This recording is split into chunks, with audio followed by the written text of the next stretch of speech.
Hello दोस्तों। Good evening, नमस्कार। आप सभी का जो है एक बार फिर से बहुत बहुत स्वागत है आप सभी के अपने यूट्यूब चैनल पे शिक्षक। उम्मीद करता हूँ, आशा करता हूँ कि आप जो स्वस्थ हैं, कुशल मंगल है, तैयारी जो अच्छे और बड़े तरीके से आप सभी लोग कर रहे हैं। जो भी क्लास में फर्स्ट टाइम आए हैं, पहली बार आए नए हैं, उन सभी को बता दें हमारे चैनल पर आपकी बीएड इंटरेस्ट 2026 की जो आपकी तैयारी होती है डेली बेसिस पे रेगुलर करवा देते हैं। तैयारी पूरी करनी है, कंप्लीट करनी है, चैनल को हमारे साथ जुड़ जाएंगे। ठीक है, क्लास का समय देखिए बहुत ही इंपॉर्टेंट है।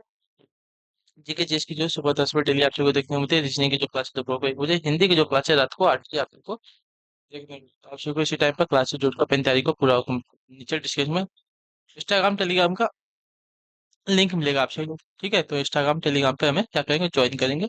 टेलीग्राम से पे डेली बेसिस से क्लासेस का अपडेट, एग्जाम का अपडेट, जो क्लास का पीडीएफ आपको प्रोवाइड किया जाएगा, तो आप लोग जो है टेलीग्राम से जुड़े रहिएगा। ठीक है, चलिए क्लास स्टार्ट करेंगे। स्टार्ट करने से पहले जिसने अब तक क्लास को लाइक नहीं किया लाइक करेंगे, शेयर नहीं किया शेयर करेंगे, जिसने अब तक चैनल को सब्सक्राइब नहीं किया चैनल को सब्सक्राइब कर देंगे।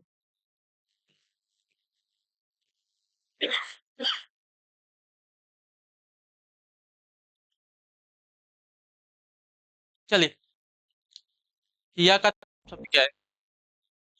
या हिया का तत्सम शब्द क्या हो जाएगा? तो तत्सम शब्द मैंने बताया है कि तत्सम शब्द ऐसे शब्द होते हैं जो कि संस्कृत के शब्द होते हैं और बिना किसी परिवर्तन के जीव के तो जो है हिंदी में प्रयोग किए जाते हैं। हिया का तत्सम शब्द आपका यहाँ पे देखा जाएगा हृदय हो जाएगा। ठीक है,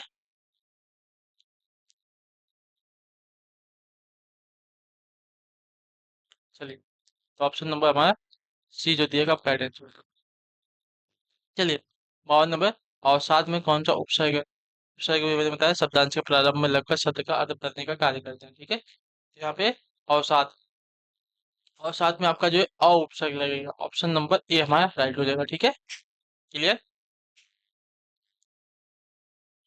53 नंबर है, दुहदन कर किसकी संधि है? दुहदन कर किसकी संधि है? एक तो संधि जो है विसर्ग संधि है, लेकिन संधि है किसकी है? तो हमें दुष्कर की संधि है। ठीक है,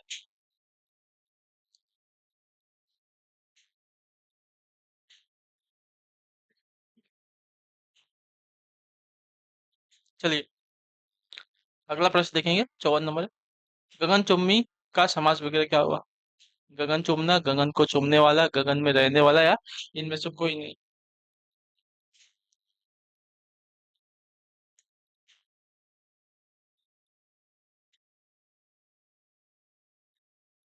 बताइए।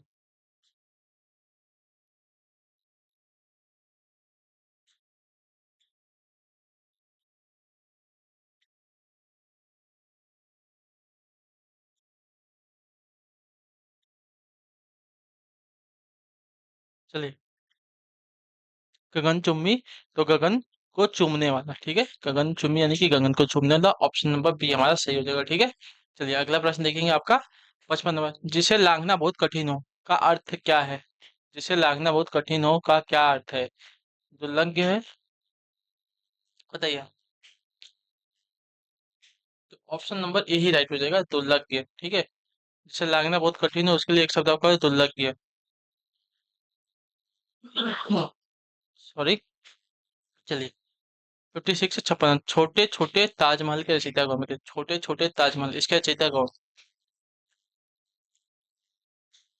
रांगे राघव, राजेंद्र यादव, उपेंद्र नाथ अस्क, भीष्म साहनी। तो छोटे छोटे ताजमहल के रचयिता आपके राजेंद्र यादव है। ऑप्शन नंबर बी हमारा है। ठीक है, क्लियर सभी को। चलिए अगले क्वेश्चन को देखेंगे। 57 57, चिराग तले अंधेरा का क्या अर्थ होती है? चिराग तले अंधेरा का क्या अर्थ है? तो चिराग तले अंधेरा का अर्थ आपका हो जाएगा साथियों, पास की चीज का ना दिखाई पड़ना। ठीक है, पास की चीज का ना दिखाई पड़ना, तो ऑप्शन नंबर जो सी दिया गया आपका राइट है। क्लियर सभी को इसके बारे में? चिराग तले अंधेरा यानी कि पास की चीज का ना दिखाई पड़ना। चलिए, 58 नंबर है, तरनी तनुज, तरनी तनुजा तट तमाल तरुवर बहु छाए, इसमें कौन सा अलंकार है? ठीक है, तरनी तनुजा तट तमाल तरुवर बहु छाए। तो देखिए यहाँ पे त वर्ड की वर्तनी आपकी बार बार आ रही है, तो इसके वजह से आपका अनुप्रास अलंकार है। ठीक है, जहाँ पे भी एक वर्ड की आवृत्ति बार बार होती है आपका अनुप्रास अलंकार होता है। ठीक है, इतने याद रखेंगे। जहाँ पे एक वर्ड की आवृत्ति बार बार होती है वहां पे आपका अनुप्रास अलंकार आता है। ठीक है, चलिए। 59 नंबर है, 52 के तोले पावरती का क्या अर्थ बताइए? 52 के तोले पावरती का क्या अर्थ है? तो 52 के तोले पावरती का अर्थ होता है बिल्कुल ठीक हिसाब। ठीक है, ऑप्शन नंबर जो ए दिया गया आपका राइट आंसर, 52 के तोले पावरती, तो बिल्कुल ठीक हिसाब इसका अर्थ होता है। ठीक है, चलिए 60 नंबर। शेर के कान कतरना मुहावरे का अर्थ क्या हो जाएगा? शेर से खेलना, सीधा होना या बहुत चालाक होना या प्रभाव स्थापित करना। शेर के कान कतरना, तो शेर के कान कतरना यानी कि बहुत चालाक होना। ठीक है, तो ऑप्शन नंबर सी राइट हो जाएगा साथियों। ठीक है, क्लियर सभी को? चलिए अगला प्रश्न देखेंगे, आपके सामने है 61 सुरीला का विलोम क्या हो जाता है? सुरीला, इसका विलोम क्या होगा? तो सुरीला का विलोम आपका देखा जाएगा तो नीरस, नीरव, बेपरा, बेसुरा हो जाएगा। ठीक है, सुरीला का विलोम बेसुरा हो जाएगा। ऑप्शन नंबर डी राइट हो जाएगा साथियों। ठीक है, क्लियर है? चलिए अगला प्रश्न देखेंगे, आपके सामने है 62 निम्नलिखित में से कौन सी पूर्वी हिंदी की बोली है? ठीक है, पूर्वी हिंदी की बोली कौन सी है? यहाँ पे है बघेली, मेवाड़ी, कुमायूनी, मैथिली। तो पूर्वी हिंदी की बोली कौन सी है? तो इसका राइट आंसर आपका हो जाएगा साथियों यहाँ पे बघेली। ठीक है, बघेली जो है पूर्वी हिंदी की बोली आती है, तो ऑप्शन नंबर ए हमारा राइट। ठीक है,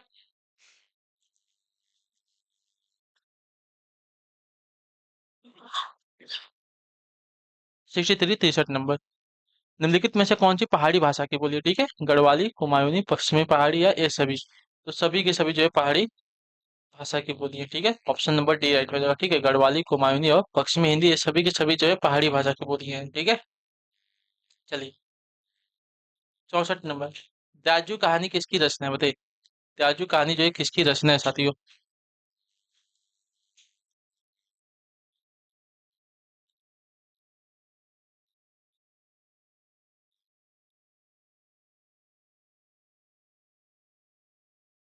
तो देखिए त्याजु कहानी जो है रचना है आपकी शेखर जोशी की। ऑप्शन नंबर बी राइट हो जाएगा। ठीक है, एक दो दिन पहले वाला क्वेश्चन आया था आपके सामने। ठीक है, जूही की कली किस कवि की प्रथम रचना है? ये भी मैंने आपको कराया था कल ही, शायद कराया था, निराला की। ठीक है, जूही की कली जो है सूर्यकांत त्रिपाठी निराला की क्या है? प्रथम रचना है, तो ऑप्शन नंबर ए राइट हो जाएगा। ठीक है, चलिए अगला प्रश्न देखें। देखिए ये भी मैंने शायद कल कराया था क्या? हाँ, लगता है क्वेश्चन रिपीट हो रहे हैं। ऋण जल धन जन किसका रिपोर्टाज है? तो फणीश्वरनाथ रेणु का। ठीक है, चलिए इसके बाद एक और क्वेश्चन है, शायद ये भी आपका रिपीट है। कौन सी रचना रेणु की नहीं है? तो महिला आचार प्रति परिकथा, पलटू बाबू रोड और देहाती दुनिया। तो देहाती दुनिया जो है आपकी रेणु की रचना नहीं है। ठीक है, अब देखिए इतना हो गया रिपीट, अब आपका रिपीट नहीं है। ठीक है, 68 है, कौन सही सुमेलित है?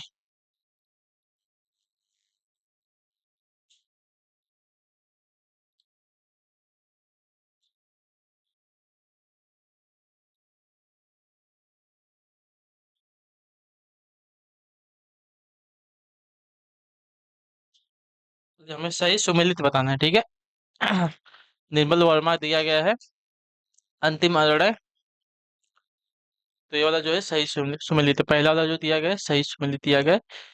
ठीक है, अगला प्रश्न देखेंगे, आपका है 69 कौन सही सुमेलित नहीं है? ठीक है, प्रेमचंद का सतगति दिया गया है। जी सही सुमेलित नहीं है। ठीक है, पहला गलत, रेणु का आपका रसप्रिय भी गलत है। अमरकांत का जिंदगी और जोक आपका गलत दिया गया है। मोहन राकेश का कोसी का घटवाद, ये आपका सही सुमेलित नहीं है, यानी कि हमारा सही आंसर हो जाएगा। ठीक है, मतलब ये जो दिए गए हैं ये हमारे आंसर सही नहीं है, बल्कि जो मिलान दिया गया है हमारा सही है। ठीक है, जो मिलान दिया गया ये हमारा सही है। प्रेमचंद जो है सदगति सही मिलान है। ठीक है, रेणु आपका रसप्रिय ये भी आपका सही मिलान है। रमणकांत आपका जिंदगी और जो कि हमारा सही मिलान है। ठीक है, लेकिन मोहन राकेश का कोसी का घटवार हमारा सही मिलान नहीं है, यानी कि हमारा आंसर सही हो जाएगा। ठीक है, चलिए अगला प्रश्न देखेंगे, आपका 70वां। स के उच्चारण में जीवा जो है किस अंग को स्पर्श करती है? तालु को, मूर्धा को, दंत को या दंतोष्ठ को? तो देखिए ये आपको जो है तालु को स्पर्श करती है, ध्यान रखिए। ठीक है, स के उच्चारण में जीवा जो है तालु को स्पर्श करती है, तो ऑप्शन नंबर ए हमारा राइट हो जाएगा। अगला प्रश्न है 71 है, व का उच्चारण स्थान क्या है? कंठोष्ठ है, दंतोष्ठ है, तालु है या कंठ है? बताइए। व व का उच्चारण स्थान क्या है? तो व का उच्चारण आपके पास कंठ में आता है। ठीक है, ऑप्शन नंबर जो डी दिया गया आपका राइट आंसर। 72 वयोवृद्ध का संधि विच्छेद क्या हो जाएगा? वयोवृद्ध का संधि विच्छेद बताइए। तो देखिए, वयोव्य धन वृद्ध होता है, ठीक है, वया धन वृद्ध वयोवृद्ध का संधि विच्छेद होता है। ये भी आपका विषय का संधि का उदाहरण है साथियों, ठीक है। विषय का स्वर संधि। ये था संकल्प का संधि विच्छेद क्या होगा, संकल्प। संकल्प का संधि विच्छेद बताइए। समधनकल्प, संधनकल्प, सधनकल्प। देखिए, संकल्प का आपका समधनकल्प, ठीक है, जिसमें आपका नीचे आपका म के हलंत लगेगा। समधनकल्प संकल्प हो जाएगा, ऑप्शन नंबर बी वाला राइट हो जाएगा, ठीक है। चलिए, संकल्प का संधि विच्छेद। भोधन अन्न की सही संधि क्या है, भोधन अन्न की सही संधि क्या है। तो भोधन अन्न की सही संधि अगर देखी जाएगी तो आपका हो जाएगा भवन, ऑप्शन नंबर बी राइट होगा। भोधन अन्न की सही संधि आपकी भवन हो जाएगी, ऑप्शन नंबर बी हमारा राइट आंसर है, ठीक है।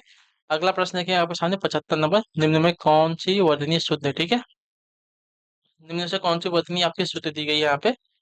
शारीरिक की वर्तनी कौन सी शुद्ध है, तो शारीरिक की वर्तनी अगर देखी जाएगी तो ऑप्शन नंबर सी वाली जो वर्तनी दी गई है शारीरिक की हमारी शुद्ध है साथियों, ठीक है। शारीरिक की वर्तनी जो ऑप्शन नंबर सी में दी गई है शुद्ध है।